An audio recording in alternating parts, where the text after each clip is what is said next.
रामकृष्ण हरी मंडळी. तर आज आपण चालतो सोयाबीन फवारणी करायला, पण काय आमचे नुकसान लय झालं आज.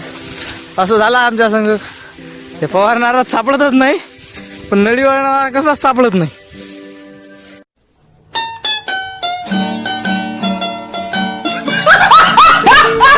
हे पाय इतका गड्डू आहे यातनी, तुम्हाला काय सांगा मंडळी. पण कसं आहे आता आमच्या मालकाला लय पैशाची हाव आहे. दिलीप बाबा संस्थानाचं सोयाबीन आहे. बाकीच्या यायचं पाहिलं तर आता सोयाबीनची वाढ साहजिक आहे, पण कडूची वाढ याच्यासाठी काही ना काही तुमच्या इकडे पण आहे का असं सांगा बरं कमेंट मध्ये. हे प्रभु, हे प्रभू, हे हरिनाम कृष्ण जगन्नाथ प्रेमानंद, ये क्या हुआ? त्याच्यात चालता पण नाही आलं रे भावांनो.